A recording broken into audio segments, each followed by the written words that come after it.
Notre enfant est né avec une fente palatine. Quel suivi orthophonique dans le temps? Certains enfants n'auront jamais besoin d'orthophonie en dehors des évaluations annuelles de l'hôpital. Depuis l'annonce du diagnostic de fente palatine, les parents et bébés ont été accueillis régulièrement par tous les professionnels du service hospitalier. L'orthophoniste de l'hôpital a reçu le bébé et sa famille pour informer, rassurer et prévenir les troubles qui peuvent apparaître en grandissant.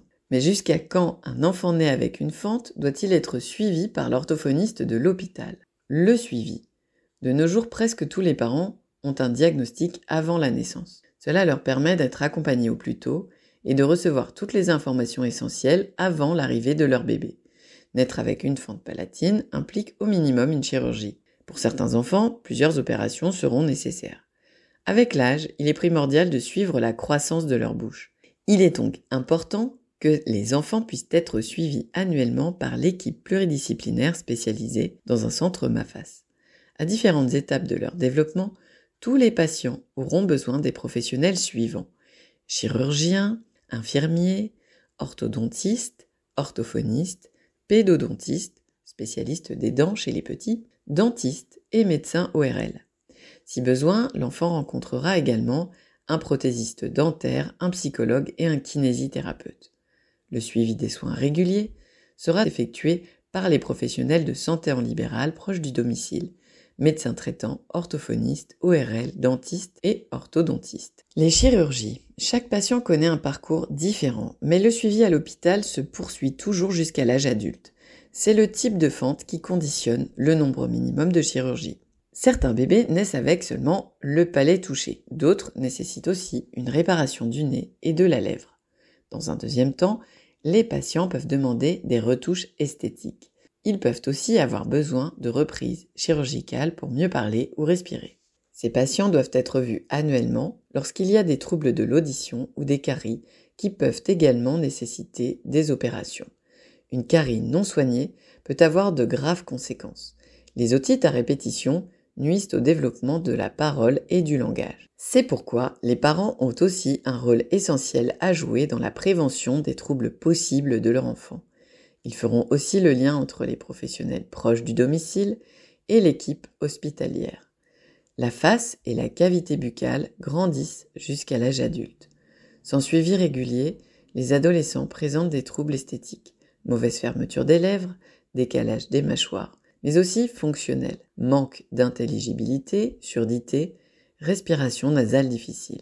Avoir été opéré précocement peut entraîner des troubles de la croissance comme un palais trop étroit, auxquels peuvent s'ajouter des dents définitives absentes. Si l'on ne consulte pas régulièrement, les troubles s'aggravent et sont plus complexes à traiter plus tard. L'orthophonie, à quoi ça sert? La parole et le langage sont essentiels. L'orthophoniste, expert dans le centre, pourra indiquer le besoin d'un suivi hebdomadaire très précocement lors de ces rendez-vous de prévention et d'information. Les conseils de l'orthophoniste visent à favoriser la parole et le langage de l'enfant et à éviter une éventuelle chirurgie supplémentaire du voile du palais. L'orthophoniste repère aussi d'autres troubles du développement. En effet, certains enfants souffrent de syndromes qui associent la fente à d'autres malformations ou des retards de développement. Ces patients ont besoin aussi d'un suivi hors du centre MAFAS.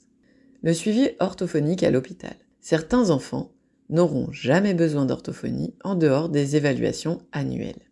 D'autres bénéficieront de soins longtemps ou ponctuellement, et parfois pour des troubles non liés à la fente. Quels que soient les soins extérieurs, le suivi de l'hôpital est essentiel. Hôpital et libéral se complètent. En moyenne, l'enfant sera vu au moins une fois par an à l'hôpital, selon les spécialités et son évolution.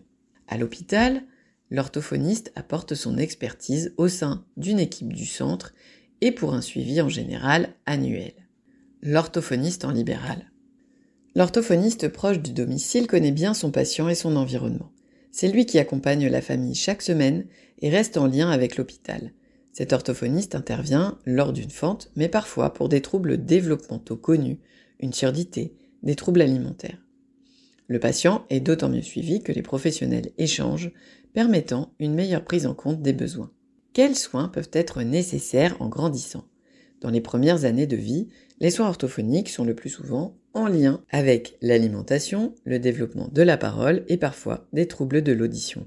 L'orthophoniste est aussi très présent en termes de prévention. En grandissant, malgré la rééducation orthophonique, certains enfants ont besoin d'une nouvelle chirurgie pour les aider à mieux parler. L'orthophoniste est un partenaire indispensable pour apprendre aux patients à utiliser ces nouvelles ressources et devenir intelligible auprès de tous. Enfin, si tous les enfants ne présentent pas de troubles de la parole et du langage, un très grand nombre nécessitent des soins orthodontiques. À ce titre, l'orthophoniste est aussi partie prenante pour accompagner le patient dans l'acquisition d'une bonne position de la langue et éviter les récidives des troubles orthodontiques. Naître avec une fente induit donc des soins chirurgicaux, médicaux et paramédicaux très variables selon les patients. En revanche, tous nécessitent un suivi tout au long de leur croissance, environ 18 ans, pour éviter des chirurgies et des soins supplémentaires. L'orthophoniste est au cœur de ce suivi, tant à l'hôpital qu'en cabinet libéral. Il sait aussi transmettre au bon moment les besoins de son patient à l'équipe hospitalière.